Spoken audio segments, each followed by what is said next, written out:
মনে করি প্রথমত যে এটার সঙ্গে জাতীয় রাজনীতির একটা সম্পর্ক আছে। বিএনপির যে অ্যাটিচিউড, বিএনপির যে সমস্ত কথাবার্তা, তার নেতিবাচক প্রভাব পড়েছে ছাত্রদলের উপর, ছাত্রদলের ভোটের উপর। এটা হলো একটা জিনিস। বিএনপির কি অ্যাটিচিউড, কি সমস্যা হয়েছে সেটা আমি বলছি আপনাকে।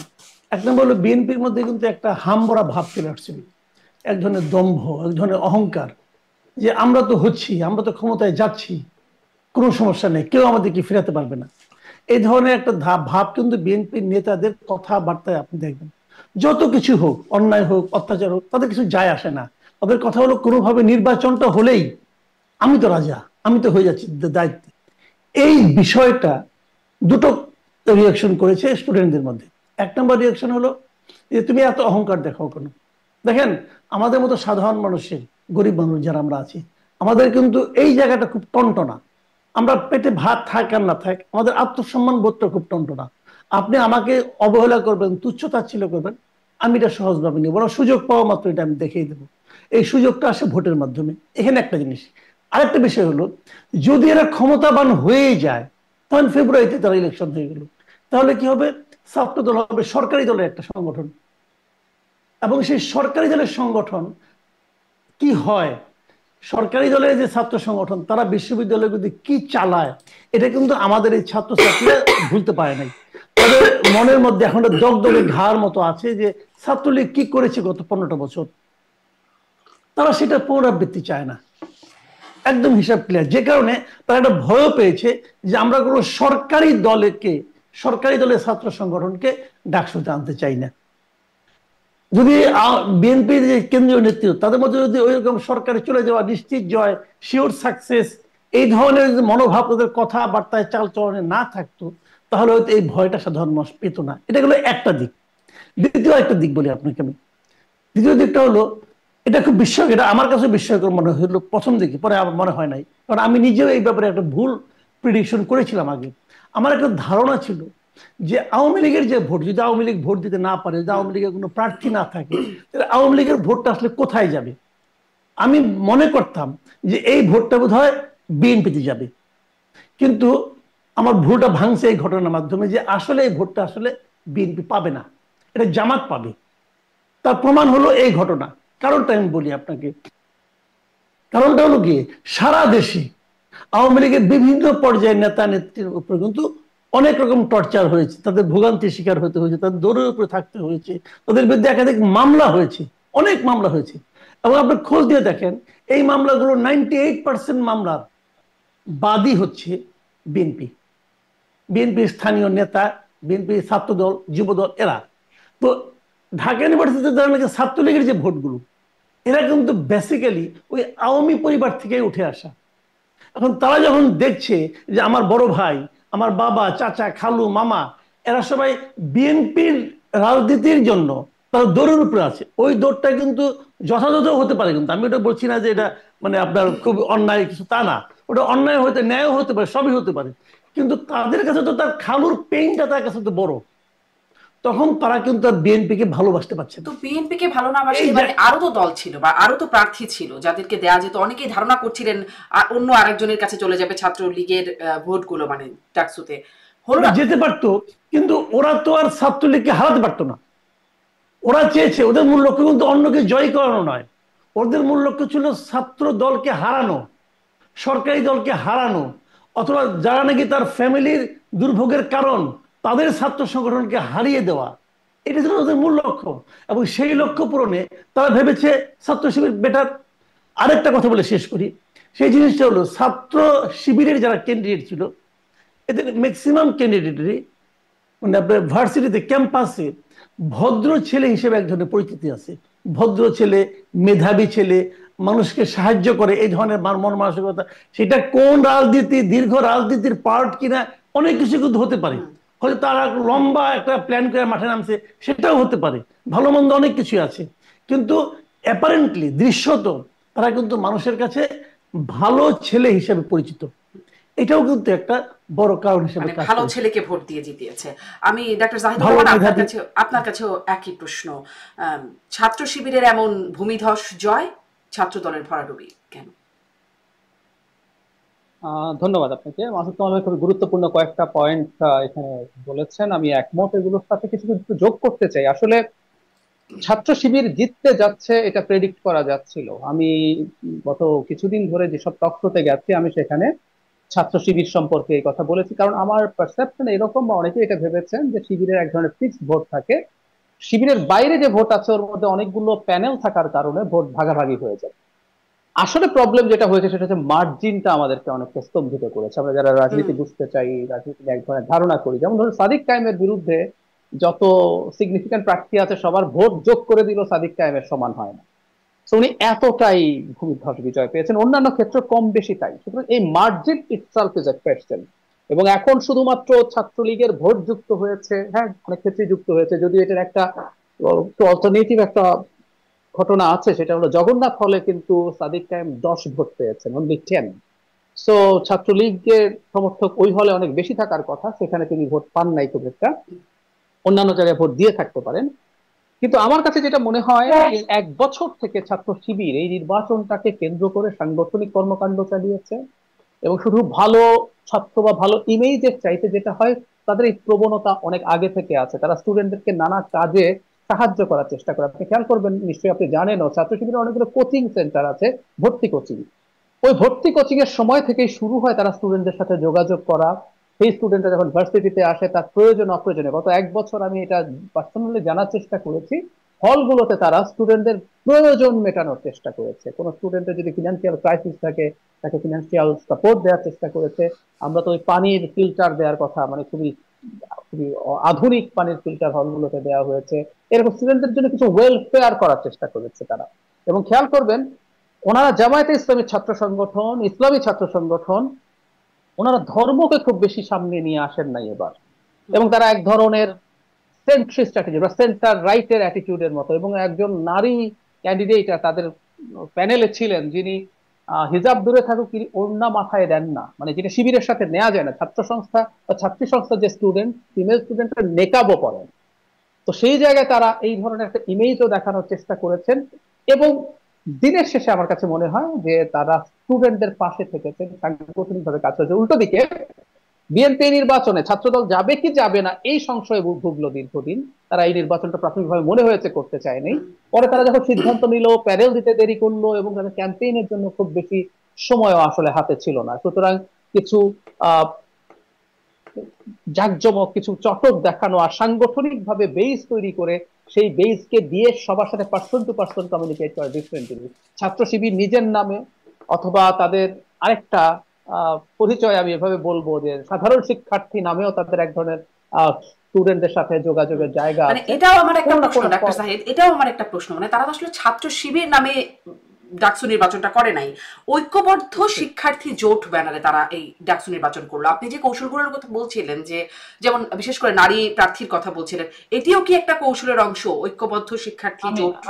আমি মনে করি ছাত্র শিবির নামটার মধ্যে একটা নেগেটিভ কনোটেশন আছে, আমরা মানি বা না মানি, এটা হয়ে গেছে, তারা সেটা করেছেন। আর মাসুদ কামাল ভাই বিএনপির ওই যে মামলার যে কথা বললেন আওয়ামী লীগের ক্ষেত্রে, আবার একই সাথে আমি বলবো বিএনপির বিভিন্ন জায়গায় যে বিএনপির লোকজন গ্রাসরুটে অনিয়মের সাথে জড়িয়েছে, চাঁদাবাজি, দখলদারি, এসবের সাথে জড়িয়েছে, এই স্টুডেন্টদেরই বাড়ি ওইসব জায়গায় আছে, তার পরিবারের কেউ না কেউ এগুলো দ্বারা অপ্রেসড হচ্ছে হয়তো, ওগুলোর এক ধরনের প্রভাব এখানে এসে পড়তে পারে।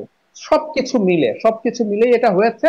আর আমি একটা কথা একটু বলে রাখা জরুরি বলে মনে করি, খুব ইম্পর্টেন্ট এটা, আওয়ামী লীগের অপশাসনও ছাত্র শিবিরকে স্টুডেন্টদের মধ্যে, আমি এটা নিয়ে ডিটেইলও কথা বলবো হয়তো কখন, আমি একটু বলে রাখি, খেয়াল করবো আওয়ামী লীগের সময়ে ছাত্র শিবিরকে বিশেষ করে মারাত্মক রকম অত্যাচার করা হয়েছে। মানে আমরা আওয়ামী লীগের সময়, মানে আমরা আওয়ামী লীগকে স্বাধীনতা বিরোধী ট্যাগ দেয়া, তারা স্বাধীনতা বিরোধী মানে এই অর্থে যে তারা এখন সেটা ওন করে, আমরা সমালোচনা করতে পারি, আমরা তাদেরকে নানা রকম তাদের আচরণগত ইস্যু নিয়ে কথা বলতে পারি, কিন্তু তাকে ফ্রি রাজনীতি করার সুযোগ দেওয়া দরকার ছিল।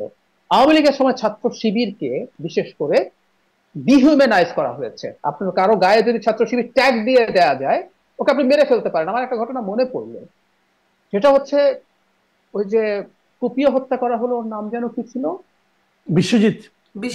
বিশ্বজিৎকে যখন কুপিয়ে হত্যা করা হলো, ফেসবুকে লোকজন লিখছে ও তো হিন্দু, ও তো শিবির হতে পারে না, মানে ব্যাপারটা এইরকম যে শিবির হলে কোপানো যায়, বিশ্বজিৎ হিন্দু, ও তো শিবির হতে পারে না। আবরার ফাহাদের ক্ষেত্রে একই আলোচনা করছে, আবরার ফাহাদ শিবির না, তো শিবির হলে কিন্তু পিটিএ মেরে ফেলা যায়। তো শিবিরের উপরে একটা সিস্টেম্যাটিক অপারেশন চালানো হয়েছে। আমার মনে পড়ে শেখ হাসিনার সময় একবার বুয়েটের কিছু স্টুডেন্ট টাঙ্গুয়ার হাওড়ে না কোথায় জানি নৌকা ভ্রমণ করতে গেছে, ওদেরকে ধরে থানায় ঢুকিয়ে ফেলা হয়েছে, ওরা নাকি শিবির, ওরা ওখানে নাকি কি বৈঠক করতে গেছে। তো এই যে অত্যাচার করা হয়েছে, শিবির অত্যাচারিত ছিল, শিবির মজলুম ছিল, এটাও অনেক স্টুডেন্টের সিম্প্যাথি পেতে সাহায্য করেছে। জি জি, আসলে এখান থেকে এই প্রশ্নটা আসে, যদিও এই প্রশ্নটা আজকের জন্য রেলিভেন্ট না, তবুও করে রাখি যে এই মজলুম ট্যাগ পেয়ে আবার ছাত্রলীগ বা আওয়ামী লীগ তারা সামনের দিনে এই বেনিফিটটা পাবে কিনা সামনের দিনে, এটা পেতে পারে, পেতে পারে, হ্যাঁ নিশ্চয়ই পারে, নিশ্চয়ই পারে। জি, আর আপনি বলছিলেন বা মাসুদ কামালও বলছিলেন যে বিএনপি মামলাগুলোর 98% মাসুদ কামাল বলছিলেন যে মামলাগুলো বিএনপির লোকজন করেছেন। মানে জামাত শিবিরের কোনো ভূমিকা কি ছিল না আওয়ামী লীগকে, মানে যার কারণে আসলে আওয়ামী লীগের ভোট বা ছাত্রলীগের ভোটগুলো এই পাশে চলে আসছে ছাত্র শিবিরের কাছে? জামাত শিবিরের কোনো বিএনপির মতো কোনো দায় বা জায়গা নাই? মাসুদ কামাল, আপনার কাছ থেকে একটু শুনি। আচ্ছা, আমি না এখানে আমি সারাদিনে আজকে বিভিন্ন জনকে কিন্তু টেলিফোন করেছি, যোগাযোগ করেছি যে এই জিনিসটা বোঝার জন্য, যে আমি আসলে কি বুঝতেছি, তারা কি বুঝতে, একটা এক্সচেঞ্জ করার জন্য আর কি মতামত। এবং আমি 2-3টা ঘটনা জানলাম, আমি খুব বিস্মিত হলাম। সেই ঘটনাগুলো হলো এমন যে থানা পর্যায়ে অথবা জেলা পর্যায়ে পর্যন্ত কোনো একজন ব্যবসায়ী, সেই ব্যবসায়ীর বিরুদ্ধে মামলা হয়েছে, মামলা হওয়ার পর সে অ্যারেস্ট হয়ে গেছে, তার ব্যবসাটা কে চালাবে? এবং দেখা গেছে ওই ব্যবসায়ীটা ব্যবসার হয়তো লুটপাট হয়ে যেত, বিএনপির লোকজন লুটপাট করে ফেলতো, অথবা বিএনপি হয় না, হয়তো বিএনপি নামধারী কেউ, ওরকম হতে পারে, সে তো বিএনপিও না, কিন্তু সে বিএনপি নাম নিয়ে আসছে, তাকে কে জিজ্ঞাসা করবে, কে চ্যালেঞ্জ করবে? এই সময়ে ওই ব্যবসায়ীর পক্ষে জামাতের লোকজন দাঁড়িয়ে পড়ছে। মানে আমি বিস্মিত, এবং আমাকে অনেকে বললো যে ঘটনাগুলো এরকম হয়েছে অনেক জায়গায়, যে জামাতের লোকজন আওয়ামী লীগের ওই ব্যবসাটাকে, আওয়ামী লীগের ওই লোকটার ব্যবসাটাকে মানে আপনার প্রোটেকশন দিচ্ছে, যে না এটা করা যাবে না, ওনার ব্যবসা উনি করুক, ওনার ওই ভদ্রলোকের ছেলে অথবা তার ফ্যামিলি কেউ সেই ব্যবসাটাকে ধরছে এবং সেটাকে প্রোটেকশন দিচ্ছে জামাতের লোকজন। এই ধরনের ঘটনা কিন্তু অনেক জায়গায় ঘটেছে। এবং আমি এমনও জানি, এটা একদম আমার নিজের ফ্যামিলিতে জানি, আমার মানে আমার শ্বশুরবাড়ি এলাকায় একটা ঘটনা আমি বলতে পারি আপনাকে। ওখানে মানে ছাত্র যে আপনার ওই গত বছর অগাস্টের সময় ঘটনাটা ঘটেছিল। ছাত্র দলের এক ছেলে, সে ছাত্রলীগ স্থানীয় সভাপতি ছিল সে তখন, পরে তাকে বাদ দিয়ে দেওয়া হয়েছে। সেই ছেলে যে লুটপাট করতে করতে গরু নিয়ে গেছে এক ফ্যামিলির থেকে, এবং সন্ধ্যার সময় সেটা আবার ওখানকার যে মানে জামাতে ইসলাম যারা করে তারা আবার এটা ফেরত দিয়েছে ওই লোককে, ওই ফ্যামিলিকে। এবং ওরা তো মানে নিয়ে গেল ছাত্র দলের লোকজন, ফেরত দিল শিবিরের লোকজন, মানে আপনার জামাতের লোকজন। এইভাবে কিন্তু অনেক জায়গায় জামাতের কিন্তু একটা ইতিবাচক তাহলে তো এই যদি সমীকরণটা হয়, মানে একদম গ্রামেগঞ্জের সমীকরণটা যদি এরকম হয়, তাহলে তো জাতীয় রাজনীতির সমীকরণটাও তো বদলে যাওয়ার কথা, মানে ভোটের সমীকরণ। দেখেন জামাত কি করছে, আমি যখন মাঝে মাঝে মনে হয় যে জামাতের যে রাজনৈতিক প্রজ্ঞা, তার কাছে বিএনপি আসলে শিশু, জাস্ট শিশু। আমি আপনাকে একটা ঘটনা বলি, দেখেন জামাত কি করেছে। জামাত কিন্তু প্রশাসন দখল করে নিছে। অগাস্টের পর থেকে তারা কোনো ঝামেলায় যায় নাই, প্রশাসনের কি পয়েন্টগুলোতে তাদের লোকজনকে বসাই দিচ্ছে। এখন তারা বিশ্ববিদ্যালয়গুলো দখল করবে এবং খুব সিস্টেমেটিক ওইটা দখল করবে। আপনি দেখবেন, আপনি চোখের সামনে যাবেন, আপনি বিএনপি করবেন, আপনি বিএনপি লিডার, আপনি বলবেন যে এরকম হচ্ছে, তার গা জ্বলবে, ফিরাতে পারবেন না ভাই। তারা সিস্টেমেটিক ওইটা তারা কাজ করছে, তারা একটা ভিশন নিয়ে মাঠে নামছে। আমি কিন্তু পার্সোনালি মনে করি, দেখেন আমি কিন্তু বিএনপি রাজনীতি করি না, আমি জামাতের রাজনীতি পছন্দও করি না, কোনো সমস্যা নাই, কিন্তু আমি এটা দেখছি যে জামাত যে কাজটা করতেছে, ওরা যে রাজনীতিটাই করুক, তারা সেই রাজনীতিটাকে মিন করে, যেটা আমাদের করতে হবে। বিএনপি তা করে না। দেখেন আজকে বিএনপির স্থায়ী কমিটির একজন সদস্য মির্জা আব্বাস আজকে একটা কথা বলছেন, আমার কাছে খুব মানে আমি বেশ কৌতুক অনুভব করছি তার কথা থেকে। তিনি বলতেছেন যে জামাত মানে শিবির ছাত্রলীগের ভোট দেয়া এখানে তারা জিতে গেছে। এবং তারা বলছে যে প্রতিটা মিটিংয়ে, যখন আমরা মিটিংয়ে বসি, মিটিংয়ে জামাতের পক্ষ থেকে আমাদেরকে বলা হয় দেখবেন আওয়ামী লীগ যেন ফেরত না আসে, আওয়ামী লীগকে যেন ফেরত না আনা হয় কোনোভাবেই, এভাবে আমরা সবাই মিলে কাজ করি। আমাদেরকে বলছে, বলার পর তারা যে তলে তলে আবার আওয়ামী লীগের সঙ্গে মিল দিচ্ছে, এটা দেখে সে খুব অবাক হয়ে গেছে। ভাই অবাক হওয়ার কিছু তো নাই। রাজনীতি তো ভাই সিরাতুল মুস্তাকিম না, এটা সহজ সরল পথ না। রাজনীতিতে অনেক কিছুই ঘটবে, এবং ওই জন্যই বললাম যে তাদের যে রাজনৈতিক প্রজ্ঞা এবং রাজনৈতিক যে আপনার মানে কৌশল, তার কাছে বিএনপি আসলে শিশু, আমার যেটা মনে হয়। জি, সরি, আপনি বিএনপি বলছেন বড় বড় নেতা আছে, তারা তো রাজনৈতিক মন প্রজ্ঞার খারাপ কাছে করবেন। বিএনপি শিশু। ডাক্তার জাহিদুর রহমান যেটি মাসুদ কামাল বললেন, মির্জা আব্বাসের সেই কথা যেটি তিনি মির্জা আব্বাস বলছেন, আমিও একটু মির্জা আব্বাসকে কোট করি, মাসুদ কামাল যেটি বললেন সেটাই বলি। ডাকসু নির্বাচনে বিএনপি হেরেছে আপনারা বলতে পারেন, কিন্তু আমি বলতে পারছি না। জামায়াতের এত ভোট কোত্থেকে এলো হিসাব মেলে না। গভীর ষড়যন্ত্রের আভাস পাচ্ছি। বিভিন্ন দল যখন আমরা একসঙ্গে বসি বলা হয় খেয়াল রাখতে হবে, আওয়ামী লীগকে ঠেকাতে হবে, তারা আবার এলে কচু কাটা কাটবে, কিন্তু তলে তলে আওয়ামী লীগের সঙ্গে আঘাত করে ছাত্রলীগের সব ভোট নিয়ে গেছে শিবির। বিএনপির বিরুদ্ধে দেশে ও দেশের বাইরে ষড়যন্ত্র চলছে। আমি এই ষড়যন্ত্রের জায়গায় একটু জোর দিয়ে আপনার কাছ থেকে জানতে চাই, এটা কি ষড়যন্ত্র মনে হয়? মানে কোন রকম ষড়যন্ত্র কি চলছে? বিএনপি কিন্তু বেশ প্রায় সময় ষড়যন্ত্র দেখে। ঠিক ষড়যন্ত্র একেবারে নেই বলা যাবে না। আমরা এভাবে যদি তথ্যটা দেখি, বাংলাদেশের সবচেয়ে বিখ্যাত ইউনিভার্সিটি, পারসেপশন হচ্ছে সবচেয়ে প্রগ্রেসিভ ইউনিভার্সিটি। যদি এটা নিয়ে আমার সন্দেহ আছে, আমি আর বিস্তারিত এখন বলতে চাই না, এই ইউনিভার্সিটি তার প্রগ্রেসিভ জায়গায় আছে কিনা আমার খুব স্ট্রং ডাউট আছে। যে স্টুডেন্টরা তার কিছু সাধারণ বেনিফিট পাবে বলে মনে করে সে একটা কিছু মানুষজনকে ভোট দেয়, এবং সত্যিকার অর্থে তাদের মধ্যে ওয়েল বিহেভড, ওয়েল ম্যানার্ড লোকজন আছে। কিন্তু এটা যে একটা গুরুত্বপূর্ণ রাজনৈতিক মানে গেমের পার্ট, এটা যারা ধরতে পারে না তারা কতটুকু প্রগ্রেসিভ আমার সন্দেহ আছে। কিন্তু আমরা কাগজে কলমে তো আসলে আমরা ধরে নিতে পারি সবচেয়ে প্রগ্রেসিভ। তো সেই জায়গায় যখন এইরকম ইসলামিস্ট আইডেন্টিটি, যারা ইসলামী আইডেন্টিটি পলিটিক্স নিয়ে থাকে, রাজনীতি করে, তারা এখানে ভূমিধ্বস বিজয় পাচ্ছে। সুতরাং বাংলাদেশে ইসলামী ইসলামাইজেশন হচ্ছে, যদিও এটা ঠিক জামায়াতে ইসলামী বা ছাত্র শিবির র্যাডিক্যাল ইসলামিস্ট না, তারা আমাদের কনস্টিটিউশনাল ফ্রেমওয়ার্কের মধ্যে কাজ করবে বলে, কিন্তু এই জামাতেরই নেতারা বাংলাদেশের শরিয়া আইন কায়েম করতে চায়, এই আলাপ আছে। তো বাংলাদেশে এমন সংগঠন ঢাকা ইউনিভার্সিটিতে মানে জিততে পেরেছে যাদের মাদার অর্গানাইজেশন বাংলাদেশে শরিয়া আইন কায়েম করতে চায়। ঠিক একইভাবে জাতীয় নির্বাচনেও যদি জামাতকে এরকম ভোট টোট দিয়ে কোনো না করে ভাই, এবং একটা জিনিস একটু জড়িয়ে যোগ করে রাখা জরুরি, আওয়ামী লীগের সাথে তার দৃষ্টিভঙ্গিগত ভাবে জামায়াতের ন্যারেটিভের খুব আকাশ পাতাল পার্থক্য থাকলে আমি একটা উদাহরণ দিই। পশ্চিমবঙ্গে যখন নির্বাচন হয়েছে, বা ত্রিপুরাতে যখন বিধানসভা নির্বাচন হয়েছে, খুব সারপ্রাইজিংলি দেখা গেছে মমতা ব্যানার্জির যে ভোট সেটা ফিক্সড আছে, বিজেপির যে ভোটটা বাড়ছে সেটা সিপিআই এর ভোট ওখানে যাচ্ছে। মানে বামরা বিজেপিকে ভোট দিচ্ছে, ঠিক ওদের যত পার্সেন্ট কমে বিজেপি তত পার্সেন্ট বাড়ে। তো এই ঘটনা ঘটতে পারে, এই ঘটনা ঘটার খুবই সম্ভাবনা আছে। এখন বাংলাদেশে যদি এই ধরনের ইসলামী দল অনেক বেশি ভোট পায়, বিশেষ করে 26 সালের এপ্রিল মের কথা আমি বলি বারবার, সেটা হচ্ছে পশ্চিমবঙ্গ বিধানসভা নির্বাচন আছে, এখানে এই ধরনের রাজনীতি খুবই মাথাচাড়া দিয়েছে। এটা ইন্টারন্যাশনালি যেমন আছে, ভারতের ডোমেস্টিক পলিটিক্স এর জন্য খুবই জরুরি। সুতরাং এইরকম একটা, আবার আমি বলি এটাকে খুব ষড়যন্ত্র কি বলা যাবে, নির্বাচনে তো এর ভোট ওকে দেয়া, তার ভোট তাকে দেয়া, এগুলো হতেই পারে। এগুলো বরং এক ধরনের প্ল্যান, তলে তলে কিছু কি হয়েছে? মানে আপনি যেভাবে বলছেন এটা হতেই পারে, কিন্তু তলে তলে ষড়যন্ত্র এই বিষয়গুলোর কি কিছু আছে? তলে তলে না না না না না, তলে আমি আমি যদি বলি ঢাকা ইউনিভার্সিটিতে তলে তলে যদি সিদ্ধান্ত হয় ছাত্রলীগ শিবিরকে ভোট দেবে, এটাও তো আসলে এই গেমের মধ্যে ফাউল না, এটা একেবারে গেমের রুলস এর মধ্যে আছে, যে কেউ তলে তলে সিদ্ধান্ত নিয়ে এই ভোট দিতেই তো পারে। আমার কাছে এটা মানে তলে তলের মধ্যে কোনো সমস্যা আপনি দেখেন না? মানে তলে তলে কথা সেই ওবায়দুল কাদের কাছ থেকে একটু বেশি পরিচিত পেয়েছিল। হ্যাঁ, মানে আসলে যেটা হয়েছে, আসলে সত্যি কথা যেটা বলি সেটা হচ্ছে বিএনপি এই রকম মানে খালি পরাজয় না, পরাজয় আবারও বলছি, পরাজয় আমরা বুঝতে পারছিলাম, কিন্তু এই মার্জিনের পরাজয় এটা তাদেরকে খানিকটা মানে খানিকটা না, বেশ খানিকটা অস্বস্তিতে ফেলেছে। এখন তারা তো কোনো না কোনো একটা ন্যারেটিভ সামনে আনতে হবে।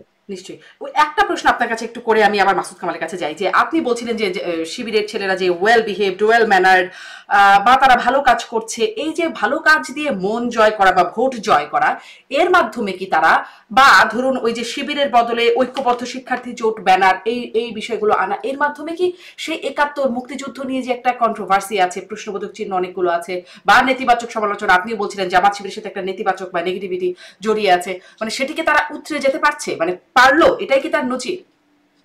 আচ্ছা, একটা জিনিস হয়তো মানতে হবে, আমরা মানে আমি ব্যক্তিগতভাবে চেষ্টা করেছি, নিজে চেষ্টা করেছি, বলেছি, আমি লিখেছি, বাংলাদেশের রাজনীতিতে মুক্তিযুদ্ধ থাকতে হবে, কিন্তু সেটা আওয়ামী বয়ানের মুক্তিযুদ্ধ না। কিন্তু এটা ফ্যাক্ট, আওয়ামী লীগ এই কথাগুলো এমন ভাবে ব্যবহার করেছে যেটার মাধ্যমে সে আসলে মানুষের উপর অত্যাচার নিপীড়নকে জায়েজ করার চেষ্টা করেছে। ফলে এই ঢাকা ইউনিভার্সিটিতে হয়তো এই কথাগুলো খুব বেশি মানে কানেক্ট করতে পারেনি।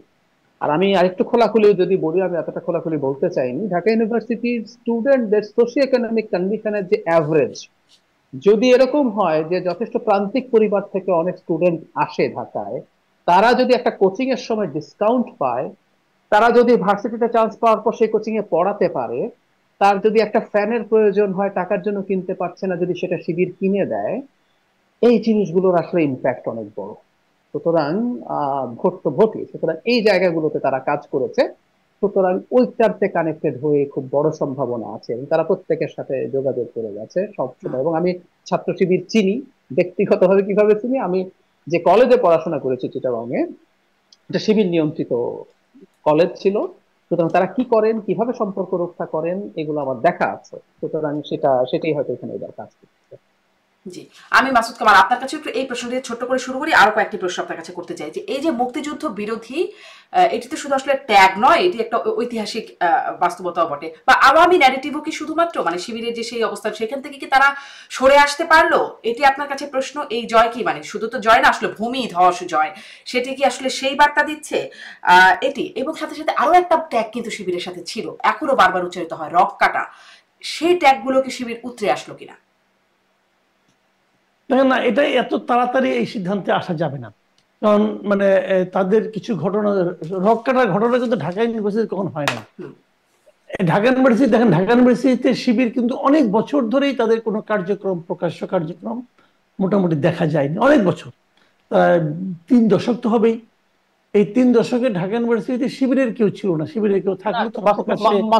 মাসুদ ভাই, আমি একটা জিনিস এখানে যোগ করি, আমি এটাকে শুরু থেকে প্রটেস্ট করছি। এটা আমি এবার রিসেন্টলি জানলাম, হ্যাঁ, বাংলাদেশের ওই ঢাকা ইউনিভার্সিটি ক্রিয়াশীল সব ছাত্র সংগঠন একত্র কি যেন একটা নাম দিয়েছিলেন, তারা তারা সিদ্ধান্ত নিয়েছিলেন শিবিরকে প্রকাশ্যে রাজনীতি করতে দেবেন না। এটা ঢাকা না, শুধু জাহাঙ্গীরনগর ইউনিভার্সিটিতে আছে। আমি খুব স্ট্রংলি এটাকে প্রটেস্ট করি যে সব সংগঠন মিলে, যে সংগঠনটা নিষিদ্ধ না, শিবির তো নিষিদ্ধ ছাত্র সংগঠন না, কোন অধিকারে তারা তাকে এরকম রাজনীতি করতে দেবে না সিদ্ধান্ত নিয়েছে, এবং ওই সিদ্ধান্তের কারণেই আসলে শিবির রাজনীতি করতে পারেনি। আমি বলি আপনাকে, আমি এটা জানি, জানি মানে তখন আমি ঢাকা ইউনিভার্সিটির স্টুডেন্ট। যখন এই ঘটনাটা ঘটে তখন আমি ঢাকা ইউনিভার্সিটির স্টুডেন্ট, এবং তখন আমি নিজেও একটা ছাত্র সংগঠনের সঙ্গে জড়িত ছিলাম। আমি যাদের সঙ্গে ছিলাম তারাও এই সিদ্ধান্ত নিয়েছিল যে তাদেরকে করতে দিবে না, এবং এটা নিয়ে আমি ওই ছাত্র সংগঠনে থাকাকালীনই আমি প্রতিবাদ করেছি যে আপনি কেন দিবেন না। তারা যদি মন্দ হয় সেটা এই তাদেরকে মন্দ এবং তাদেরকে আমি কথা বলতে দেব না, এই সিদ্ধান্ত নেওয়ার আপনি কে, আমি কে? আমি তাদের কর্মকাণ্ড নিয়ে আলোচনা করতে পারি, আমি তাদের কর্মকাণ্ড নিয়ে ক্যাম্পেইন করতে পারি, মানুষকে বোঝাতে পারি তাদের কেন রাজনীতি তাদেরকে সমর্থন করা যায় না, কিন্তু আমি তাদেরকে কথা বলতে দেব না, এটা আমি ভাই পক্ষে না। এবং আমি এখনো কিন্তু ওই একই দৃষ্টিভঙ্গি সবসময় পোষণ করি, আমি কোনো নিষিদ্ধের পক্ষে না। যাক, সেটা অন্য প্রসঙ্গ, ওই লাইনে আমি যাচ্ছি না। তো এখন এখানে যেটা হয়েছে, সেই ট্যাগটা কিন্তু ঢাকা ইউনিভার্সিটিতে কিন্তু কখনো রক্ষার কোনো ঘটনা আমি দেখিনি, আমার মনে পড়ে না। হইতে পারে, আমি আমার যদ্দূর মনে পড়ে আমি এরকম রক্ষার কোনো ঘটনা দেখিনি। রক্ষাটার ঘটনা রাজশাহী ইউনিভার্সিটিতে হতো, অনেকগুলি হয়েছে কিন্তু, এবং সেটা শিবিরের নেতৃত্বে হয়েছে বলে আমরা তখনও শুনেছি। সে সমস্ত কারণ ছিল, কিন্তু ঢাকা ইউনিভার্সিটিতে ট্যাগিংটা ছিল না। কিন্তু ওই ট্যাগিংটা কিন্তু অনেক বড় ঘটনা ছিল। ওই ট্যাগিংটা এত দ্রুত কয়েকটা নির্বাচনে জিতলেই যে শেষ হয়ে যাবে আমি তা মনে করি না। তাদের আচরণের মাধ্যমে সেটাকে তাদেরকে প্রমাণ করতে হবে। এটা কিছুদিন হয়তো সময় লাগবে অথবা যাবে না। কিন্তু আমি আরেকটা কথা বলি, দেখেন আমরা সবাই বলতেছি যে শিবির কেন জিতলো, শিবিরের কি করেছে, শিবির কিভাবে মানুষকে সুযোগ সুবিধা দিয়েছে, এগুলো আমরা বলছি। কিন্তু আমার কথা হলো কি, এই কাজগুলির মন্দ কি? আমার কথা হলো তারা যে কাজগুলি করেছে এটার মধ্যে খারাপটা কি আছে, একদম দৃশ্যত খারাপটা কি? হ্যাঁ, এরা যদি একটা ছাত্র সংগঠন যদি বরং মাসুদ ভাই, বরং এই জিনিস দেখে যদি অন্যরা চাপ বোধ করে করতে শুরু করে সেটা ভালো হবে, আর স্টুডেন্টদের জন্য ভালো হবে। আমি তো এখন যদি ছাত্র শিবির যদি একটা ফিল্টার দেয়, তো এটা তো প্রশংসা করার মতো। এখন এটার মধ্যে তারা দিল অতএব তারা খারাপ, দুষ্ট, তাদের অন্য মতলব আছে। আরে ভাই, আপনি মতলব নিয়ে দেন না, আপনার তো দেওয়ার কোনো অভ্যাসই নাই, আপনাদের নেওয়ার অভ্যাস। তো এইটা তবে আপনি নেওয়ার অভ্যাস, আপনি নেওয়ার সংস্কৃতি নিয়ে দেওয়ার সংস্কৃতি সম্পন্ন একটা সংগঠনকে আপনি পরাজিত করবেন, ভাই আপনি কেন এটা আশা করেন? আপনার মধ্যে তো সেই জিনিসটা নাই। শিবিরের যে রাজনীতি, আমি তো এই রাজনীতিটাকে আমি মধ্যে কোনো খারাপ দেখছি না আপাতত, যতটুকু আমি দেখতে পাচ্ছি। এখন আপনি বলবেন যে না, তাদের মধ্যে গোপনে অনেক কিছু আছে, তারা হয়তো পরে এক সময় দেখাই দিবে। আমরা আগে দেখেছি ভাই, আগে অনেক কিছু দেখছি। আগে আওয়ামী লীগের অনেক ভালো দেখছি, পরে আওয়ামী লীগের চেহারা দেখলাম। আবার বিএনপির অনেক খারাপ দেখছি, আবার বিএনপির কাছ থেকে আমরা ভালো কিছু আশাও করতেছি। কাজে সময়ের প্রেক্ষিতে কিন্তু ভালো মন্দ এগুলো কিন্তু চেঞ্জ হতে থাকে। কাজে আমি শিবিরের রাজনীতিকে কিন্তু আমি ওইভাবে যতটুকু দেখেছি ঢাকায়, আমি এটাকে কিন্তু অত বেশি আমি খারাপ বলবো না। তারা ছাত্রদের মন জয় করতে পেরেছে। দেখেন, সেটা তো খুবই ভালো ব্যাপার, আপনি বলছিলেন সেটি আসলে খুব ভালো ব্যাপার। আর মাসুদ কামাল, আমি ঢাকা ইউনিভার্সিটির একটা স্টুডেন্ট, তারা আমি বুঝাই দিলাম আর সে বুঝে গেল। ভাই এত সহজ না। এরা তো যে বলে না জেনজি, জেনজিকে আপনি বুঝান না, যাই দেখেন জেনজিকে বুঝাইতে দেখেন তারা বুঝে কিনা, তারা উল্টা আপনাদের বুঝাই দেবো। তারা ভাই খুবই আপ টু ডেট, তারা খুবই আপ টু ডেট। এবং তারও যে বড় কথা, স্টুডেন্টরা যদি সিদ্ধান্ত নেয় যে তারা এই কাজটা করবে, তো এটা তো তাদের সিদ্ধান্ত। ডাকসুর যে ভিপি, সে তো আবার সংসারে খবরদারি করতে আসবে না, সে তো ওইখানেই থাকবে। এবং ওখানকার যারা স্টুডেন্ট, তারা তো সিদ্ধান্ত নিয়েছে আমরা সাদিক কায়েমকে চাই। এবং সেই চাওয়ার মাত্রাটা তো ভাই, মানে এই যে কথাটা নাকি জাহিদ বললেন যে ভাই ডিফারেন্স আপনি খেয়াল করছেন, ডিফারেন্সটা খেয়াল করেন। মানে প্রথম 5 জন ভিপি, প্রথম 5 জনের সাদিক কায়েম 1 নাম্বার, আর 2, 3, 4, 5 এই 4 জনের ভোট যোগ করলে সাদিক কায়েমের চেয়ে আমি যোগ করে দেখছি মাত্র 43 ভোট বেশি হয়। 4 জনের যোগ করলে তাহলে আপনি ভোটের ডিফারেন্স দেখেন আপনি। তো এটা তো এমনি এমনি হয় নাই। সাদিক কায়েম শিবিরের ক্যান্ডিডেট এই জন্য হয় নাই। সাদিক কায়েম কিন্তু আমি তো অনেক স্টুডেন্টকে জিজ্ঞাসা করেছি, সাদিক কায়েমের তো আপনার ইউনিভার্সিটিতে তার তো ভালো একটা মানে ইতিবাচক তার একটা ভাবমূর্তি আছে। তো এই ভাবমূর্তিগুলো আপনি ক্রিয়েট করেন। আপনি বলছিলেন মাসুদ কামাল, আপনি বলছিলেন যে প্রশাসন দখল করেছে, এখন বিশ্ববিদ্যালয়গুলো দখল করছে। এই অভিযোগটা জামাতের বিরুদ্ধে বারবার বলা হয়, আগেও বলা হয়েছে যে বিশ্ববিদ্যালয় তারা দখল করেছে, বিশ্ববিদ্যালয়ের ভিসি থেকে শুরু করে প্রশাসন দখল করেছে। এই ডাকসু নির্বাচনের ক্ষেত্রেও প্রশাসনের বিরুদ্ধে অভিযোগ উঠেছে। এই অভিযোগগুলো আমি একটা কথা বলি, জি আমি একটা কথা বলি আপনাকে, আমি কিন্তু অভিযোগ করি না, আমি যেটা বলি সেটা আমি বলি যে প্রশাসন দখল করাটা এটা অভিযোগ, ওইটা অভিযোগ। আর বিশ্ববিদ্যালয় যদি আপনার নির্বাচনের মাধ্যমে তারা দখল করে, এখন তো আসলে নির্বাচনের মাধ্যমে এইটা তো নির্বাচনের মাধ্যমে, ডাকসু তো নির্বাচনের মাধ্যমে, ডাকসু হলো আমি বলছিলাম মানে যদি ডাকসু নির্বাচনের মাধ্যমে হয়, নির্বাচনের মাধ্যমে হয়, যদি জাকসু নির্বাচনের মাধ্যমে হয়, যদি নির্বাচনের মাধ্যমে হয়, ওটা কিন্তু অভিযোগ না, ওটা হলো তাদের জয়, তাদের প্রাপ্য। ওইটা তারা যদি সেটা দখল করতে পারে তারা অগ্রসর হয়ে যাবে, এগিয়ে যাবে। দেখেন জাতীয় নির্বাচন এটা প্রভাব পড়বে সেটা কিন্তু আমি ওইভাবে বলছি না। জাতীয় নির্বাচন প্রসঙ্গ নিশ্চয়ই আপনি আনবেন, আমি মনে হয় এখন বলবো না, আপনি পরে আনবেন, তো তখন বলবো। জাতীয় নির্বাচনের প্রভাব নিয়ে আমি একটু কথা বলতেই চাইবো, কিন্তু আমি আসলে একটু প্রশাসনের কথা আপনার কাছে বিশেষ করে জিজ্ঞাসা করছিলাম যে আপনার কাছে কি মনে হয়েছে যে অভিযোগগুলো আসছে, ছাত্রদল তো প্রকাশ্যে অভিযোগ করেছে, আপনাদের মানে ছাত্রদলের ভিপি প্রার্থী আবিদ তিনি বলছেন স্যার আপনারা হাসিনা নির্বাচনকেও হার মানিয়েছেন, কারচুপিতে ভোট চুরিতে হাসিনাকেও হার মানিয়েছেন, এরকম বক্তব্য বলেছেন। উমামার কাছ থেকেও এরকম বক্তব্য এসেছে। এগুলোকে আপনি কিভাবে মূল্যায়ন করবেন? এগুলোকে আমি এই যে হেরে গেলে না একটা মন খারাপ হয়, ওই মন খারাপ হলে অনেক অনেক কিছু বলে। আমাদের দেশে জাতীয় নির্বাচনে হেরেও এক নেত্রী বলছিল সূক্ষ্ম কারচুপি, আরেক নেত্রী বলছিল স্থূল কারচুপি, এগুলি বলে। এই বলাটাকে আমি খুব গুরুত্ব দিলাম। 2 দিন পরে দেখবেন তারা এটা বলবে না, কারণ হেরে গেলে এখন তো একটা অজুহাত দিতে হবে। আমরাও তো ছোটবেলা পরীক্ষা খারাপ করলে বলতাম যে স্যার সিলেবাসের বাইরে থেকে প্রশ্ন করছে, তো সিলেবাসের বাইরে থেকে প্রশ্ন করে আমি শান্তি পাওয়ার চেষ্টা করতাম, আমি আমার বাপ মাকে বুঝাইতাম। তো ওই সিলেবাসের বাইরের প্রশ্ন নিয়ে আমার অন্য যারা নাকি আপনার সহপাঠী ছিল ওরা ভালো রেজাল্ট করে নাই, করছে তো, কারণ আমি পারি না, এটা আমার ব্যর্থতা, আমি তো আমার ব্যর্থতা স্বীকার করি না, আমি কোনো না কোনো একটা অজুহাত দিই। তো এখানে একই জিনিস ভাই, শুনেন আমি বলি, ঢাকা ইউনিভার্সিটি যদি এরকম মানে 3 গুণ 4 গুণ ভোট পাওয়ার মতো কারচুপি হয়ে থাকে, তাহলে এই স্মার্ট ছেলে মেয়ে এগুলো কেউ বুঝলো না, কেউ দেখলো না। আর আপনি দেখছেন একটা জায়গায় একজন প্রার্থী বের হওয়ার সঙ্গে সঙ্গে ওটা কমপক্ষে 1500 ক্যামেরা, সবাই মোবাইল টোবাইল দিয়ে কি ক্যামেরা করতেছেন, ভেতরে যাচ্ছে। তো এগুলি একটাও, হ্যাঁ 2-1টা ঘটনা যে ঘটে নাই সেটা কিন্তু ব্যর্থ যে হয় না তা আমি বলবো না, এটা পৃথিবীর সব ভোটেই হয়। আপনি যত সতর্ক, আপনি যদি ভাত খাইতে বসেন না, আপনার প্লেট থেকে 2-1টা ভাত বাইরে কিন্তু পড়বে, তার মানে এই না আপনি ছড়াই ছিটিয়ে খাচ্ছেন। তো ওইটা 2-1টা ঘটনা সবসময়, এবং এটা আমি মনে করি না যে ওইটার মাধ্যমে এই 2 গুণ 3 গুণ ভোট পাওয়া যায়। এটা আমার কাছে ভাই এখন পর্যন্ত মনে হয়। উমামা বলছেন, উমামা স্ট্যাটাস দিয়েছেন, তারপরে আপনার আবিদ স্ট্যাটাস দিয়েছেন, বাট ডকুমেন্ট দেন না, তারা এটার সঙ্গে বয়কটও করেছেন সাপোর্টিং নির্বাচন। ডকুমেন্টটা দেন। সাপোর্টিং কিছু দিতে পারেন না আপনি, ওই সুইপিং কমেন্ট করলে তো হবে না রে ভাই।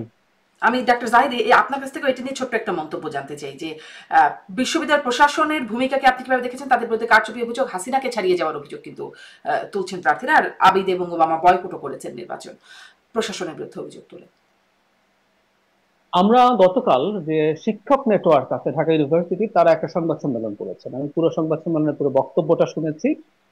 ডক্টর সামিনা লুৎফা একদম বিস্তারিত ভাবে বলেছেন কি কি অনিয়ম আছে, এবং তাদেরই একটা মূল্যায়নকে আমি গ্রহণ করি যে কিছু অদক্ষতা, কিছু মিসম্যানেজমেন্ট আছে, কিন্তু নির্বাচনে এমন কিছু হয়নি যেটা আসলে নির্বাচনের ফলাফলকে প্রভাবিত করতে পারে। তখন কিন্তু ফলাফল আমাদের সামনে আসেনি। এখন আমি খুব খুশি হতাম উমামা যদি বা আবিদ যদি এই নির্বাচন নিয়ে কিছুটা প্রশ্ন করে মেনে নিতেন। এখন উমামা যে বক্তব্য ব্যবহার করেছেন হাসিনার সময় কেউ হার মানিয়েছে, এটা অনেক বেশি এক্সাজারেশন, অনেক বেশি এক্সাজারেশন। এটা দরকার ছিল না। কারণ আমাদের, যেমন আমি একটা ছোট উদাহরণ দিই, আমি আমার পার্সোনাল চ্যানেলে একটা ভিডিও করেছি, ওখানে বলেছি যে এই নির্বাচনে আমিও হেরেছি। মানে আমিও হেরেছি মানে এই, আমি একটা আমার আমার অ্যাক্টিভিস্টের জায়গা থেকে আমি একটা স্ট্যান্স নিয়েছিলাম। আমি চেয়েছিলাম, আমি আমি কিন্তু আমার অ্যানালিসিস বলছিল শিবির জিতবে, এটা আমি বলেছি, কিন্তু এত মার্জিন হবে সেটা বুঝিনি। কিন্তু আমি চেয়েছিলাম এবং আমি অ্যাপিল করেছিলাম যে শিবিরকে যেন ভোট না দেয়, এর বাইরে যে যাকে ইচ্ছা তা করবে। আমার নিজস্ব কিছু, মানে বিশেষ করে আইডেন্টিটি পলিটিক্স, মানে মুক্তিযুদ্ধ যদি সরিয়েও রাখি এই ন্যারেটিভ, এটা তো আছেই, আইডেন্টিটি পলিটিক্স আমি পছন্দ করি না। এখন হয়তো হয় নাই, এবং আমি খুব সহজে বললাম এখানে আমিও হারছি নির্বাচনে সম্ভব। তো এই এই এই ব্যাপারটা দরকার আছে। উমামা ভালো করেছেন, এবং উমামার সামনে খুব চমৎকার ভবিষ্যৎ আছে। তিনি স্বতন্ত্র দাঁড়িয়েছেন, দাঁড়িয়ে তিনি যে ফলাফল করেছেন, তিনি ব্যক্তিগতভাবে আমরা চিনি, তিনি অত্যন্ত সৎ এবং প্যাশনেট একজন মানুষ। কিছু রাজনৈতিক চিন্তা বুদ্ধি যদি এর সাথে বয়সের সাথে যুক্ত হয়, বাংলাদেশের রাজনীতির কথা বলছি, উনি ভালো করবেন। কিন্তু এই ধরনের মন্তব্য করাটা এটা খুবই এক্সাজারেশন হয়েছে, এটা দরকার ছিল না। আর ওই যে সামান্য কিছু এদিক সেদিক অনিয়মের কথা এসছে, হয়ে থাকতে পারে, সেটা নির্বাচনকে এই পর্যায়ে, মানে মার্জিনটা যদি খুব অল্প কিছু হতো তাহলে হয়তো এটা ধোপে এই টিকতো, ভোট কিন্তু এই গণনার সময় তিনি মার্জিনের এটাকে পর। সার্কাস বলে আখ্যায়িত করেছেন, তিনি লিখেছিলেন যে জি চলিতেছে জি জি, সার্কাস। আমার, হ্যাঁ হ্যাঁ, আমার কাছে মনে হয় যে তিনি খুবই হার্ট হয়েছেন, এবং তারপরও রাজনীতি করতে গেলে কিন্তু এই মাথা শান্ত রাখতে পারতে হবে। এমন কোন রাজনীতিবিদরা রেটরিক ব্যবহার করে, ঠিক আছে, কিন্তু এটাকে এমন জায়গায় নিয়ে যাওয়া উচিত হবে না যে যেটা একেবারে বিশ্বাসযোগ্যতার ধারে কাছে থাকে। ওনাদের উচিত ছিল কিছু প্রশ্ন তুলে রাখা, যে এই কিছু মিসম্যানেজমেন্ট হয়েছে, এটা এটা হয়েছে, তারপর আমরা আমাদের এই রায়টা একসেপ্ট করছি, এটা বললে ভালো হতো। জি, আমি এবার একটু এখানে আমি যোগ স্বরাষ্ট্র করবো, উপদেষ্টা এবারে জাতীয় ছাত্র নির্বাচন দলের একটু যোগ করব, সেটা বলবেন। হলো ছাত্র দলের ভিপি প্রার্থী নির্বাচন গ্রহণ না করলেও জিএস প্রার্থী কিন্তু এটাকে গ্রহণ করেছেন, এবং খুব সুন্দরভাবে একটা স্টেটমেন্ট দিয়েছেন, এটাকে আমি প্রশংসা করি। জি, প্রশংসনীয়। জি, মাসুদ কামাল, জাতীয় নির্বাচনের প্রসঙ্গে একটু আসি। স্বরাষ্ট্র উপদেষ্টা তিনি বলছেন যে এই নির্বাচন মানে ডাকসু নির্বাচন জাতীয় নির্বাচনের ক্ষেত্রে মডেল হিসেবে কাজ করবে। এই বক্তব্যকে আপনি কিভাবে দেখেন? এই বার্তাকেও কিভাবে নিচ্ছেন? উনি এটা কি হিসেবে বলছেন আমি না ভাই বুঝি না, ওনার কথাবার্তা আসলে আমি প্রায় বুঝি না। উনি উনি আসলে কেন কি কিভাবে বলেন আমি, আমার কাছে ক্লিয়ার না। মডেলের কি আছে এখানে? কি মডেল? এখানে যে ব্যালট পেপার, ওখানে কি ব্যালট পেপার হবে, এইভাবে ভোট গণনা করবে, কি মডেলটা কিভাবে হলো? আর এটা কি ইলেকশন কমিশনার করছে? এটা কি আমাদের যে নির্বাচন কমিশন আছে তারা কি এই নির্বাচন কন্ডাক্ট করছে? তাহলে কি মিলটা, মানে জাতীয় উনি মিলটা কোথায় পাচ্ছেন? তার মানে কি এখানে এখানে শিবির জিতছে, অতএব জাতীয় নির্বাচনে শিবির জিতবে? উনি এটা বলতে চাচ্ছেন? মানে ওনার কথা আসলে আমি বুঝি না। উনি আসলে কেন কি বলেন, কিভাবে বলেন, আমার কাছে ক্লিয়ার না। আমি একটা কথা বলি আপনাকে, দেখেন এই যে নির্বাচন, এর সঙ্গে জাতীয় নির্বাচনের কোনো প্রভাব পড়বে কিনা, এটা একটা কিন্তু বেসিক পয়েন্ট। আমি আমি আগে বলেছি, আমি কিন্তু অনেকগুলি ডাকসু নির্বাচনে ভোট দিয়েছি, অনেকগুলো। তো অনেকগুলো এই কারণে, আমার ওই সময় আমি যখন ভর্তি হই ইউনিভার্সিটিতে, তখন এরশাদের আমল, এবং তখন ওখানে অনেক আপনার সেশন জটেছিল। আমার প্রায় 9 বছর লেগেছে এই শেষ করতে ঢাকা ইউনিভার্সিটির পাঠ, কাজে লম্বা সময় আমি ওখানে ছিলাম। আমি চারটা নির্বাচনে অংশ নিয়েছি ডাকসুতে। আমার মনে হয় বাংলাদেশে খুব কম লোকই আছে যে 4টা ডাকসু নির্বাচনে ভোট দিতে পেরেছি। প্রথমবার মান্না আক্তার ছিলেন, তারপরে আক্তার বাবলু ছিলেন, তারপরে সুলতান মোহাম্মদ মনসুর এবং মুস্তাক হোসেন ছিলেন, শেষ পর্যন্ত আমান খোকন ছিল। এই 4টা নির্বাচনে কিন্তু আমি অংশ নিয়েছি। আমার কথা হলো কি, ডাকসু নির্বাচনের সঙ্গে জাতীয় নির্বাচনের কোনো মিল নাই। কোথায় মান্না আক্তার? মান্না আক্তার 2বার ভিপি জিএস হয়েছেন এই গ্রুপ। আবার আক্তার বাবলু, আক্তার ভাই আরেকবার ভিপিও হয়েছেন। উনি কোথায়? কালীগঞ্জে পড়ে আছেন আওয়ামী লীগের এমপি। মান্না ভাই কোথায়? মান্না ভাই কি জাতীয় রাজনীতিতে? আমরা আমাদের মনে আছে আমরা মান্না ভাইয়ের বক্তৃতা শোনার জন্য ক্লাস মিস দিতাম, যে বসে থাকতে মনে হয় বক্তৃতা শুনবো। মান্না ভাই এত বড় নেতা ছিলেন আমাদের ঢাকার মসজিদে। তো মান্না ভাই জাতীয় রাজনীতির ভূমিকা কি এখন? সুলতান মাহমুদ মনসুর কোথায় বলেন? মুস্তাক ভাই কোথায়? মানে এগুলো কিন্তু খুব স্বাভাবিক। মানে আমি এটাই বলছি যে ডাকসু নির্বাচন দেয়া, আর মান্না ভাই যখন পাস করছেন তখন উনি ওই বাসদের যে আছে সমাজতান্ত্রিক ছাত্র ফ্রন্ট, সেটার ভিপি দিয়েছিলেন। সমাজতান্ত্রিক ছাত্র ফ্রন্ট 3বার ছিলেন এখানে, মানে ডাকসুতে। তো 3বার থাকার পর বাসদের মাদার অর্গানাইজেশন বাসদের কি অবস্থা? কাজে ওইটা দিয়ে কিছু বোঝা যায় না। মানে ওই নির্বাচন আর সাধারণ মানে আপনার জেনারেল নির্বাচন, জাতীয় নির্বাচন, এই দুটাকে এক করে দেখার কোনো সুযোগ নেই। যদিও ওটা মেধাবী পোলাপান সব শিক্ষিত ছেলেরা এখানে আছে, অনেকে এটা একটা থিওরি দেওয়ার চেষ্টা করে, এই শিক্ষিত ছেলে মেয়েগুলি তাদের বাপ মাকে করে আপনার মানে প্রভাবিত করে। এটা করে আবার করে না। গ্রামে দেখেন যে কৃষক যে তার যে ছেলে ঢাকা ইউনিভার্সিটিতে পড়ে, তার মানে ওই ফ্যামিলিতে ওই বাপের উপরে ছেলে যে মাতব্বরি করবে এটা হবে না, বাপই মাতব্বরি করবে। কারণ সে টাকাটা দেয়, হিসাব হলো টাকার উপর। টাকা কে দেয়? যে টাকা দেয় সে মাতব্বর। এটা হলো সহজ হিসাব ভাই। কাজে এইগুলি হয় না। নির্বাচনের মতোই হবে, হয়তো বিএনপি জিতবে, কিন্তু আমার কথাটা কিন্তু সেটা না। আমার কথাটা হলো কি যে সাধারণ মানুষ রাজনীতিটা কি দেখলো, এটার কিছু না কিছু প্রভাব তো পড়বেই। রাজনীতিটা কি দেখলো, যে একটা মানে পজিটিভ রাজনীতির প্রতি মানুষের একটা আগ্রহ বাড়বে। দেখেন আমরা শিবির সম্পর্কে কিন্তু আমাদের মধ্যে একটা প্রিকনসেপশন কাজ করে, এরা স্বাধীনতা বিরোধী, অমুক তুমুক অনেক কিছু আমরা কিন্তু বলি। জামাত সম্পর্কে বলি বলি ওনারা কি করছেন না করছেন, আমরা এটাও বলি যে ওনারা একটু ক্ষমা প্রার্থনা করলেই হয়, বললে হয় আমরা ভুল করেছিলাম। কেন বলে না? না বলে তারা ওই ওই মানে ওই আদর্শকেই ধারণ করছে। এগুলো অনেক কিছু কিন্তু আমরা বলি। কিন্তু আমার কথা হলো ওটা বলা ঠিকই আছে, কিন্তু পাশাপাশি আমরা কিন্তু এটাও দেখবো যে এখন যারা রাজনীতি করছে, যারা রাজনৈতিক নেতা যারা আছেন, শিবিরে যারা পলিটিক্যাল লিডার আছেন, তাদের বিহেভটা কি সাধারণ মানুষের প্রতি? তারা নিজেদেরকে কি মনে করে? তারা যখন সাধারণ মানুষের সঙ্গে মিশে তখন তারা কিভাবে ব্যবহারটা করে? আর পাশাপাশি অন্য অন্য যে ট্রেডিশনাল পলিটিক্যাল এটি শুরু থেকে এটি আসলে আলোচনা আসছে, তাদের ওয়েল বিহেভ, ওয়েল ম্যানার, এই বিষয়গুলো নিয়ে কথা বলছিলাম। তারা যেটা বলে এটা নাটক করে, ভাই নাটকটাই করেন না, নাটকটাই করে দেখেন না আমাকে, ওটাও তো করতে পারেন না। মানুষের ধমক দেন, ধমক করেন, তো এইগুলি। জি, আমি আসলে ঠিক এখান থেকে এখন যেহেতু জাতীয় নির্বাচন নিয়ে কথা বলছি ডাক্তার জাহিদ আপনার কাছ থেকেও, তাহলে জাতীয় নির্বাচনে আমরা যে এতদিন ধরে বলছি যে সামনে আসলে বিএনপি অপেক্ষমান সরকার, বিএনপি নির্বাচন হলে বিএনপি জিতবে, এই যে একটা মানে এইটা একটা স্টেটমেন্ট একটা হয়ে গেছে, মোটামুটি এখন স্ট্যাবলিশড হয়ে গেছে, সেটা কি একটু শেকি হয়ে গেল? সেটা কি একটু সন্দেহ জায়গায় কোথাও তৈরি হচ্ছে মানে শিবিরের এরকম ভূমিধস জয়ের পর? আমি মনে করি না সেই কি হচ্ছে। আপনি প্রমাণ পাবেন, আপনাকে আমি একটা জিনিস ফলো করতে বলবো, আপনি নিশ্চয়ই নিজে করবেন সেটা। যদি এরপর সেই কি হয়ে যায়, জামাত যদি জিতে যাওয়ার খুবই সম্ভাবনা থাকে, জামাত তার লোয়ার হাউসে পিআর টিআর সরিয়ে খুব দ্রুত নির্বাচনের প্রস্তুতিতে ঢুকে যেতেই পারে। জামাতের প্রার্থী নির্ধারিত আছে অলরেডি, তো তারা নির্বাচনের প্রস্তুতিতে নেমে যাক, তারা জিতে যাবে। প্রশ্ন হচ্ছে উইল দে ডু ইট? আমি মনে করি তারা এটা করবে না, কারণ তাদের নিজস্ব হিসেব নিকেশ আসলে আছে, আছে বলেই তারা এই লোয়ার হাউসে পিআর এর নামে নির্বাচনকে নিয়ে একটা ঝামেলা তৈরি করার চেষ্টা করছে। তাদের জরিপ আছে, তারা জানেন খুব ভালো মতো কি হবে না হবে। কারণ আবারও বলছি, যেটা বলে আমি আরেকটা এক্সাম্পল দিই, না হয় বাসদ ঢাকা ইউনিভার্সিটিতে ভালো করেছিল, ৭৩ সালে জাসদ ছাত্রলীগ সারা দেশ দখল করে ফেলেছিল, সব শিক্ষা প্রতিষ্ঠান। ৭৩-এ ঢাকা ভার্সিটি যখন জেতা নিশ্চিত হয়ে যায়, তখন ব্যালট বাক্স ছিনতাইয়ের ঘটনা ঘটে।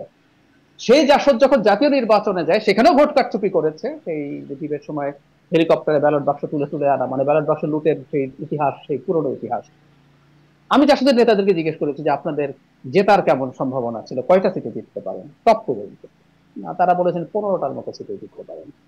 তো এরকম আসলে দাঁড়ায় ব্যাপারটা এরকম। তো এই জন্য তেমন কিছু আসলে হবে না, এটা জামাত বোঝে। কারণ যদি তারা মনে করতো তাহলে অ্যাজ আর্লি অ্যাজ পসিবল ইলেকশনে চলে যেত।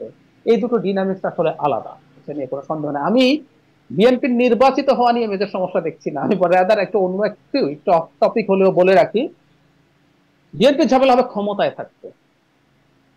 ইন্দোনেশিয়াতে হচ্ছে, নেপালে হচ্ছে, এগুলো কিন্তু ভালো নির্বাচনে নির্বাচিত সরকার। কেপি শর্মা ওলি ভোট চুরি করে হাসিনার মতো ক্ষমতায় ছিলেন না। কিন্তু যখন আপনি দুর্নীতি কমাতে পারছেন না, আপনি সুশাসন দিতে পারছেন না, মানুষ রাস্তায় নেমে যাচ্ছে। আর বাংলাদেশে শেখ হাসিনার মতো একটা ব্রুটাল শাসকের মানে গুলির মুখে দাঁড়িয়ে যখন এই তরুণরা এই ঘটনা ঘটালো, বিএনপি যদি গুড গভর্নেন্স নিশ্চিত করতে না পারে, মানুষ রাস্তায় নামবে। এবং শেখ হাসিনার 10% বল প্রয়োগ বিএনপি করতে পারবে না, এখনকার সেই বাস্তবতাই নেই।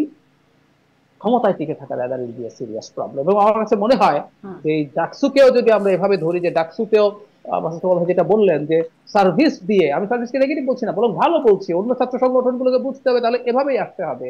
একইভাবে নেপাল যেটা দেখাচ্ছে এখন এবং ভবিষ্যতে, এই যে বিএনপি গ্রাসরুটে চাঁদাবাজি দখলবাজির যে অভিযোগগুলো আছে, তাকে চেষ্টা করছে তারা, অ্যাপারেন্টলি মনে হয় যে তারা বহিষ্কার টহিষ্কার করছে, কিন্তু এটাকে আরো টাফ ভাবে, আর ক্ষমতা আসার পর যদি এগুলো তারা নিয়ন্ত্রণ করতে না পারেন, তাদের কপালে সিরিয়াসলি প্রবলেম। মানে ক্ষমতায় টিকতে না পারলে, যে প্রেডিকশনের কথা আপনি বলছেন, তখন কি হবে? মানে নেপালে যেরকম হচ্ছে এরকম কিছু, এরকম কোনোভাবে ক্ষমতা হারাবে?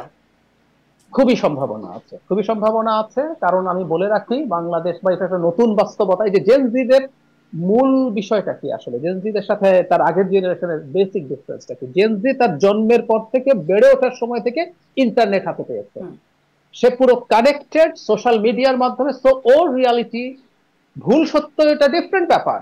এখন তো পোস্ট ট্রুথ ওয়ার্ল্ড বলা হয়, যে এখানে আপনার মতো সত্য আছে, এখন আপনি আপনার আমার সত্য কেউ নিতে বাধ্য না, ওর সত্য যে বলে তার কাছে সে চলে যায়। হয়তো আমরা দেখবো ডাহা মিথ্যে কথা ওখানে বলা হচ্ছে, কিন্তু ও এটাকে অল্টারনেটিভ ট্রুথ মনে করে, সে ওখানে গিয়ে চলে যায়। সুতরাং এই ইনফ্লুয়েন্স গুলোর মধ্যে তো তারা থাকবে। সুতরাং সংকট বা ঝুঁকি থেকেই যাবে, এরা আবার রাস্তায় নেমে আসবে। আর একটা কথা যোগ করে দেই, অকল্পনীয় রকম বেকারত্বের একটা সমাজ আমাদের, এর মধ্যে আনএমপ্লয়েড তো আছে, আন্ডার এমপ্লয়েডও আছে। এই রকম বেকার জনগোষ্ঠীকে সমাজে রেখে আপনি একটা স্টেবল সোসাইটি কোনোদিন তৈরি করতে পারবেন না। এগুলো যদি নিশ্চিত না করা যায়, কোনো না কোনো একটা বাহানায় তারা রাস্তায় নামবে এবং কেউ তৈরি। আমি একদম শেষ প্রশ্ন, মাসুদ কামাল, মানে বিএনপি ক্ষমতায় টিকতে সমস্যা হবে, এইখানে আপনার একটু মন্তব্য, কারণ এই কথাটাও বেশ শোনা যাচ্ছে যে বিএনপি ক্ষমতায় আসলেও ক্ষমতায় থাকতে পারবে না, টিকতে পারবে না।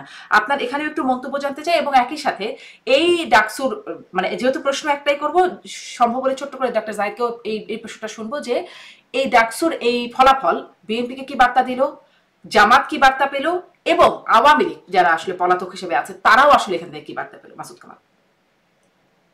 আচ্ছা, এক নম্বর হলো বিএনপির ক্ষমতায় টিকে থাকাটা চ্যালেঞ্জ হবে, কিন্তু আমি একটা কথা মনে করি যে বিএনপির যে চেহারা আপনি আজকে থেকে 16-17 বছর আগে দেখেছেন, 19 বছর আগে দেখেছেন, বিএনপি সেই চেহারা নিয়ে আসবে না। বিএনপির যে সমস্ত লিডারশিপ আমরা দেশে এখন দেখছি, বিশাল বিশাল ফিগার এক একজন, এরা যে কিরকম ভাবে, এদের ভাবনা চিন্তা, বিএনপি এই চিন্তা নিয়েও যদি তারা ক্ষমতায় আসে, এই চিন্তা নিয়েও থাকবে না। আমি মনে করি যদি বিএনপি ক্ষমতায় আসেন এবং যদি তারেক রহমান দেশে ফিরে আসে, তারেক রহমান কিন্তু 15-16টা বছর একটা মানে উন্নত বিশ্বে উনি কিন্তু থেকেছেন, ওনার চিন্তা ভাবনা চাল চলনে আমি মনে করি একটা মানে বেসিক চেঞ্জ চলে আসছে। এবং সেই চেঞ্জ নিয়ে উনি যখন আসবেন, উনি যদি ওনার আশেপাশে ঘিরে থাকা চামচাদেরকে নিয়ন্ত্রণ করতে পারেন, আমার মনে হয় বিএনপিরও চেহারা চেঞ্জ হয়ে যাবে। আমি মনে করি বিএনপি ভালো কিছু করার চেষ্টা করবে, পারবে কিনা জানি না, কিন্তু চেষ্টাটা তারা করতে পারবে। এখন তারা পারছে না এই কারণে তারা তো বহিষ্কার ছাড়া আর কোনো অ্যাকশন নিতে পারছে না। এবং কেন্দ্রীয় পর্যায়ে ওনার কিন্তু সে অনেক কিছু তার করার হয়তো ইচ্ছা আছে, কিন্তু উনি করতে পারছেন না। যখন ওনার হাতে ক্ষমতাটা আসবে তখন উনি অনেক কিছু করবেন বলে আমি আশা করি। ভাই এইটুকু আশা না করলে আমরা বাঁচবো কি নিয়ে রে ভাই, সামনে দিলে আমাদের কি থাকুক, কিছু তো নাই আর বিকল্প। কাজে এই আশাটা আমি ওনাকে কেন্দ্র করে করি। আর দ্বিতীয় যে ব্যাপারটা বলি, একটা বিষয় কিন্তু পুরো আলোচনায় আমরা মানে আসলে ভুলেই গিয়েছিলাম কিনা জানি না, একটা বাস্তবতা এখানে এই ডাকসু ইলেকশনে দেখা গেছে, এটা প্রমাণিত হয়েছে যে ডক্টর ইউনূসের অত্যন্ত প্রিয় এনসিপি, এটা যে একটা বিশাল ফাঁপানো বেলুন, সেটা এই ডাকসু ইলেকশন প্রমাণ করে দিছে।